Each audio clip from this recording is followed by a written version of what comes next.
والعاقبۃ للمتقین والصلاة والسلام على اشرف الانبیاء والمرسلین وعلى آلہ واصحابہ اجمعین اما بعد۔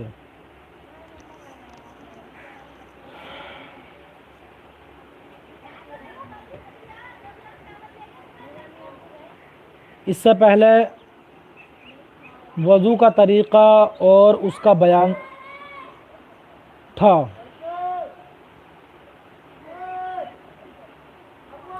اب جب وضو کا بیان ختم ہو گیا تو اس کے بعد اب غسل کا بیان شروع کر رہے ہیں، کیونکہ طہارت کی دو قسمیں ہیں، ایک طہارت صغریٰ، ایک طہارت کبریٰ۔ طہارت صغریٰ وضو، طہارت کبریٰ غسل۔ طہارت صغریٰ کی ضرورت بکثرت ہوتی ہے بالمقابل او بالنسبت الی طہارت الکبریٰ، ٹھیک ہے؟ طہارت صغریٰ کی ضرورت زیادہ ہوتی ہے طہارت کبریٰ کی طرف نسبت کرتے ہوئے، ٹھیک ہے؟ طہارت کبریٰ کے مقابلے میں جب وضو کی ضرورت غسل سے زیادہ ہوتی ہے، لہذا کثرت کا اعتبار کرتے ہوئے، کثرت ضرورت کا اعتبار کرتے ہوئے اس کو پہلے بیان کیا اور غسل کو بعد میں بیان کر رہے ہیں، ٹھیک ہے؟ اب یہاں سے غسل کے فرائض کیا ہیں، غسل کا طریقہ کیا ہے، یہ ساری چیزیں بیان کریں گے۔ تو شروع کرتے ہیں۔ فصل فی الغسل، یہ فصل ہے غسل کے بیان میں، ٹھیک ہے؟ فصل کا معنی لغت میں ظاہر ہے اور پیچھے گزر بھی چکا ہے، ٹھیک ہے؟ کہ فصل جو ہے وہ فقہی مسائل کے ایک گروپ کو کہتے ہیں، طائفہ۔ ان الفصل هو عبارت عن طائفة من المسائل الفقہیہ تغیرت احکامها بالنسبة الى ما قبلها، ٹھیک ہے؟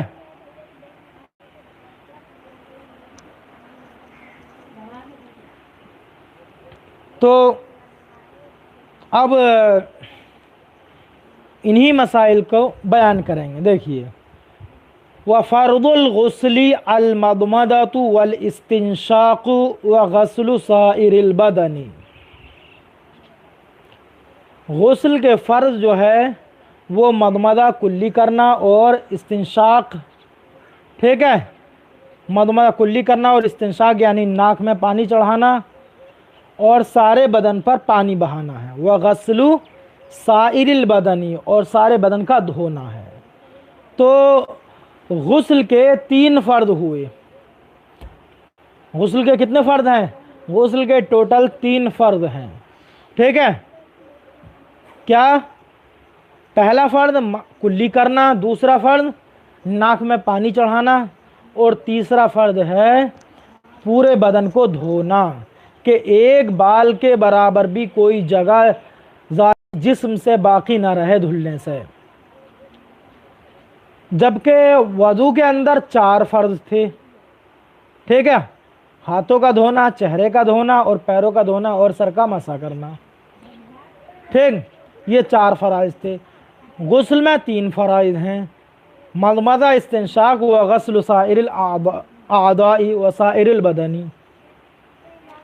وعند الشافعی ہما سنتان فیہ لقولہ علیہ الصلاۃ والسلام 10 من الفطرۃ، ٹھیک ہے؟ اور مضمضہ اور استنشاق جو ہے یہ دونوں امام شافعی کے نزدیک غسل میں سنت ہیں، اللہ کے حبیب صلی اللہ علیہ وسلم کے اس فرمان کی بنا پر کہ 10 من السنتی، ٹھیک ہے؟ کہ 10 چیزیں فطرت سے ہیں، اے من السنتی، سنت سے ہیں۔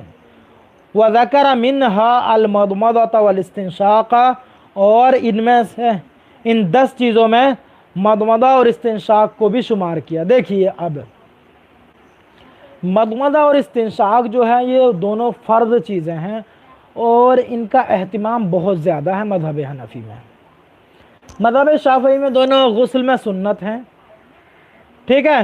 تو مدمدہ میں جو ہے غرارہ تک کرنا ہے، اندر تک غرارہ کرنا ہے کہ منہ میں کوئی بھی جگہ باقی نہ رہے، غرارہ کرنا، حلق تک غرارہ کرنا ہے، اچھے سے ہاتھ ڈال کر کے صاف کر کے، ورنہ غسل نہیں ہوگا، ٹھیک ہے، اگر کوئی بھی جگہ باقی رہے گی تو۔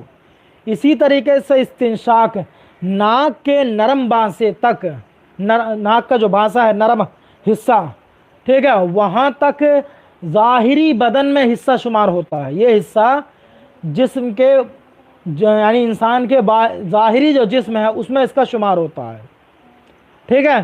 تو استنشاق جو ہے، اور اس پانی کو اوپر کو سانس لے کر کے پانی چڑھانا ہے، ناک میں جو پانی چڑھانا ہے اوپر کو سانس لے کر کے پانی چڑھانا ہے، ٹھیک ہے، مع التنفسی، ٹھیک ہے۔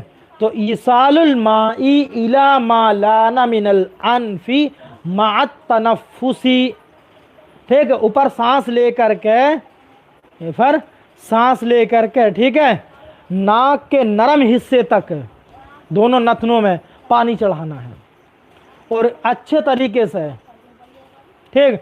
اگر ایسا نہیں کیا تو غسل نہیں ہوگا، غسل نہیں ہوگا۔ اور اس مسئلے کے اندر بڑے اچھے اچھے لوگ چوک جاتے ہیں، ٹھیک ہے، اور بھول بیٹھے ہیں اس مسئلے کو، بڑے اچھے اچھے لوگ۔ لہذا غسل کرتے وقت اس چیز کو ملحوظ خاطر رکھنا چاہیے کہ جب کلی کریں تو اس میں اچھے سے غرارہ ہونا چاہیے، پورے منہ میں پانی پہنچنا چاہیے، اور اسی طریقے سے ناک کے نرم حصے تک چڑھا کر کے پانی اوپر کو لینا چاہیے، ٹھیک ہے۔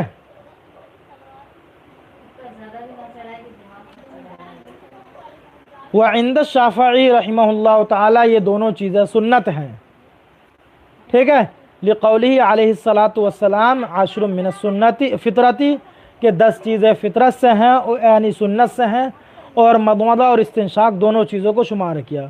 وَلِهَذَا كَانَ سُنَّتَيْن فی الوضوء، اسی وجہ سے یہ دونوں چیزیں سنت ہیں وضو میں بھی، یعنی یہ دونوں چیزیں غسل میں سنت ہیں، فطرت ہیں، ٹھیک ہے، ان کے فطرت سے ہونے کی وجہ سے، یعنی سنت سے ہونے کی وجہ سے یہ دونوں چیزیں تمام کے نزدیک وضو میں بھی سنت ہیں، لہذا وضو میں جیسا سنت ہے اسی طریقے سے غسل میں بھی سنت ہیں، امام شافعی کا یہ کہنا ہے، ٹھیک ہے۔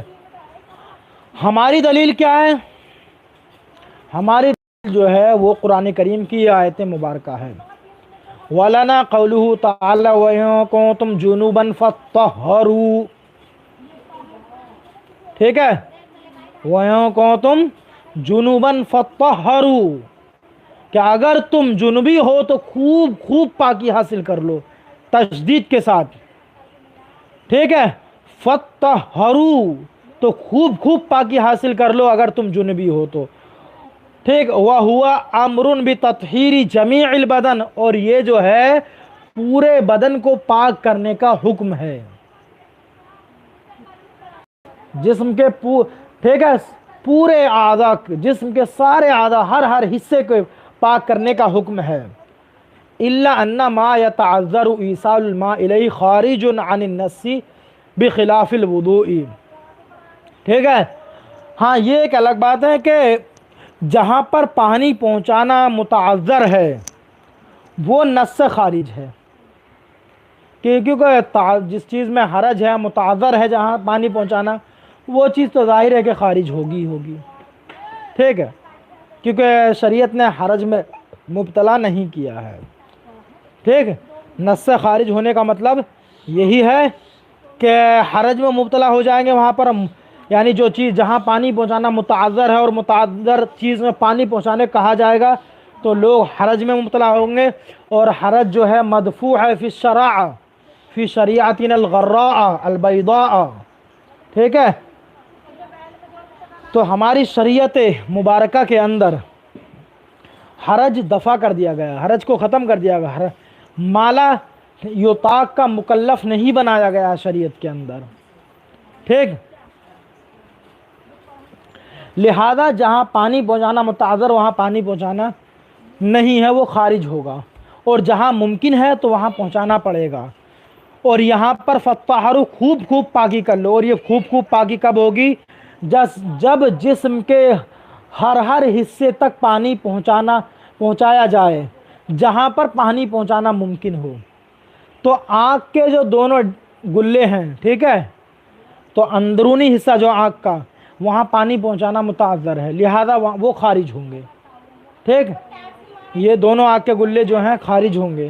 ہاں اوپری حصہ جو ہے وہاں پہنچانا، اوپر پانی متعذر نہیں ہے، لہذا پانی پہنچایا جائے گا، ٹھیک ہے۔ اسی طریقے سے جہاں جہاں ایسی چیزیں لگتی ہیں کہ وہاں پانی پہنچنے میں مطلب تھوڑی آسان نہیں پہنچتا ہے، تو وہاں توجہ کے ساتھ میں پانی پہنچانا ہے، تاکہ کوئی جسم کا حصہ بھی ایسا نہ رہ سکے جہاں پانی نہ پہنچا ہو، ورنہ غسل نہیں ہوگا، ٹھیک ہے۔ اب یہاں سے جواب دے رہے ہیں امام شافعی نے جو کہا تھا کہ اسی وجہ سے مضمضہ اور استنشاق وضو میں سنت ہے، اسی لہذا غسل میں بھی سنت ہوں گی، غسل میں بھی سنت ہوں گی۔ تو ان کا جواب دے رہے ہیں کہ وضو پر تو قیاس کرنا ہی بیکار ہے، غسل کا، وضو پر غسل کا قیاس کرنا ہی بیکار ہے، بلا فائدہ ہے، ٹھیک۔ کیوں؟ کیونکہ وضو میں کوئی ایسی شرط نہیں ہے، وضو کے اندر کوئی ایسی شرط نہیں ہے کہ جس میں انسان کے تمام حصوں کو دھلنے کو کہا گیا ہو کہ اگر کوئی بھی حصہ رہ جائے گا تو وضو نہیں ہوگا، ٹھیک ہے۔ وہاں تو صرف کیا کہا گیا ہے؟ 4 چیزیں ہیں، چہرے کا دھونا ہے، سر کا مسح کرنا ہے، ہاتھ دھونے، پیر دھونے، یہ 4 چیزیں ہیں، ٹھیک ہے، یہ 4 چیزیں ہیں۔ لہذا ان چیزوں میں مطلب ایسا کچھ ہے نہیں کہ پورے جسم پر غسل بہایا جائے گا، یہ سب کچھ، ورنہ وضو نہیں ہوگا، تو وہاں تو ایسا مسئلہ ہے ہی نہیں، وہاں تو چہرے کو دھونے کو کہا گیا ہے، ٹھیک ہے۔ اور مواجہہ جو ہے ان دونوں چیزوں میں معدوم ہے۔ چہرے کا دھونا، چہرہ نہ تو ناک میں چہرہ رکھا ہے اور نہ منہ کے اندر چہرہ رکھا ہے، بلکہ چہرے کا حصہ کیا ہے؟ یہ پورا، ایک کان کی لو سے دوسرے کان، اور یہ سر میں پیشانی، بال اگنے کی جگہ سے ٹھوڑی کے نیچے والے حصے تک، یہ ہے مواجہہ، ٹھیک ہے۔ اور اندر کا منہ یا ناک کے اندر کے نتنے، یہ دونوں مواجہہ سے خارج ہیں، مواجہہ ان کے اندر نہیں ہے۔ اور وجہ کے دھونے کا کہا گیا، اور وجہ جو ہے مواجہہ سے مشتق ہے، اور مواجہہ ان دونوں میں معدوم ہے، ٹھیک ہے۔ لہذا وہاں پر تو واجب ہوگا ہی نہیں، تو وہاں پر قیاس کرنا ہی درست نہیں ہے۔ وہی بتا رہے ہیں لِأَنَّ الْوَاجِبْ فِيهِ، کیونکہ واجب جو ہے وضو میں غسل الوجہ، چہرے کا دھونا ہے، وَالْمُوَاجَهَةُ فِيهِمَا مُنْعَدِمَةٌ، اور مواجہہ مضمضہ اور استنشاق کے اندر معدوم ہے، منعدم ہے، پایا ہی نہیں جاتا ہے۔ لہذا جب نہیں پایا جاتا تو ایسی صورت میں ان دونوں کو فرض یا واجب قرار ہی نہیں دیا جا سکتا،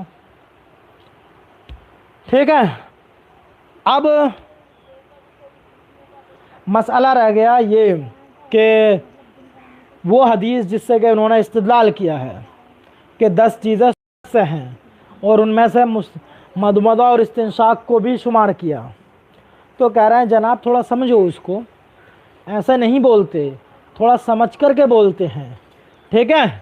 دیکھیے اس سے مراد کیا ہے، پہلے یہ دیکھیے، تو بتا رہا والمراد بما روا حالت الحدث بدلیل قوله علیہ السلام انہما فرضان فی الجنابۃ سنتان فی الوضوء،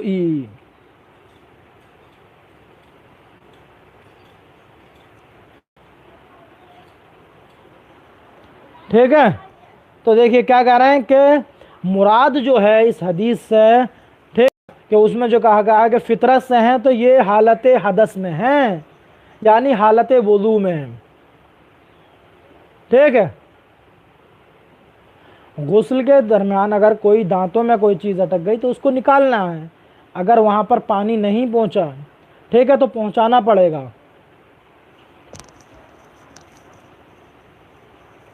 تو مراد کیا ہے اس حدیث سے؟ حالت حدث مراد ہے اس میں، کہ سنت ہیں دونوں چیزیں، یہ سنت ہیں حالت حدث میں، یعنی وضو کی، جب وضو کریں گے تب یہ سنت ہیں دونوں، ٹھیک ہے۔ خود حضور صلی اللہ علیہ وسلم کے فرمان کی دلیل سے ہی. وہ کیا ہے آپ کا فرمان؟ آپ ہی صلی اللہ علیہ وسلم کا فرمان ہے کہ انہما فردان فی الجنابت سنتان فی الوضوء، کہ یہ دونوں یعنی مضمضہ اور استنشاق دونوں جو ہیں فرض ہیں جنابت میں اور سنت ہیں وضو میں. ٹھیک ہے، تو دیکھیے یہاں تو بالکل واضح اور صاف الفاظ میں آپ صلی اللہ علیہ وسلم نے کہہ دیا کہ مضمضہ اور استنشاق دونوں فرض ہیں جنابت میں اور سنت ہیں وضو میں. تو پھر اس سے کہاں کیوں کر استدلال نہ ہوگا؟ تو واضح طور پر اس سے استدلال کیا جائے گا کہ یہ دونوں چیزیں فرض ہیں، خود حضور نے حدیث میں فرمایا. تو اب پتہ چلا کہ اس حدیث میں جو بتایا گیا کہ دونوں چیزیں فطرت سے یعنی سنت سے ہیں، ٹھیک ہے، اور ان میں مضمضہ اور استنشاق کو شمار کیا یعنی حالت حدث میں ہے، یہ مطلب ہے. ٹھیک، اور یہ ہم نے کیسا سمجھا؟ حضور کی ہی دوسری حدیث سے. ٹھیک، اس سے ہم نے سمجھا ہے. قال و سنتہ، اب یہاں سے جو فرائض تھے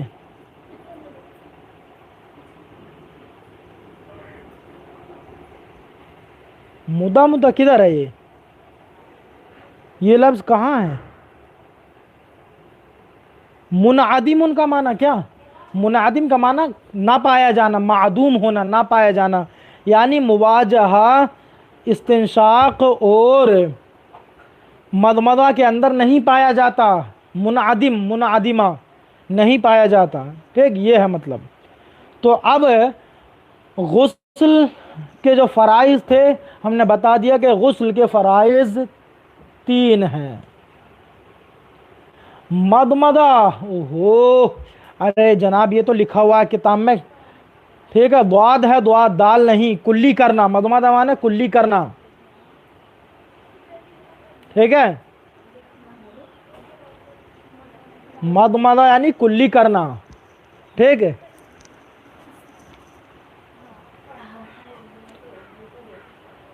تو یہ ہے وہ سنت. اب یہاں سے حاصل کیا وہ نکلا کہ غسل کے 3 فرض ہیں. فرائض الغسل 3، الاول المضمضۃ والثانی الاستنشاق، نعم، والثالث الاخیر هو غسل سائر البدن بحيث لا يبقى شيء من البدن بدون الوصول أي بدون وصول الماء إليه، بحيث لو بقي جزء من بدنه بدون وصول الماء إليه لا يصح غسله وبالتالي لا تصح صلاته. نعم، هذا هو حاصل هذا البيان. وأما عند الإمام الشافعي رحمه الله تعالى المضمضة والاستنشاق هما سنتان، نعم، كما أنهما سنتان في الوضوء، وهو استدل بقوله عليه السلام 10 من الفطرة أي من السنة، وذكر منها المضمضة والاستنشاق. وأما دليلنا فنحن دلیلنا فهو قوله تعالی وَإِن كُنتُمْ جُنُبًا فَطَّهَّرُوا. ٹھیک ہے، فَطَّهَّرُوا تو یہ ہے، تو اگر تم جنبی ہو تو خوب خوب پاکی حاصل کر لو. اور یہ جو ہے اس میں امر کا فَطَّهَّرُوا امر کا صیغہ ہے. ٹھیک ہے، اس میں سارے بدن کو پاک کرنے کا حکم دیا گیا ہے. لہذا جس جگہ تک پانی پہنچانا ممکن ہے اور متعذر نہیں وہاں تک پانی پہنچایا جائے گا، ورنہ غسل نہیں ہوگا، کیونکہ امر پر عمل نہیں ہوگا لہذا غسل نہیں ہوگا.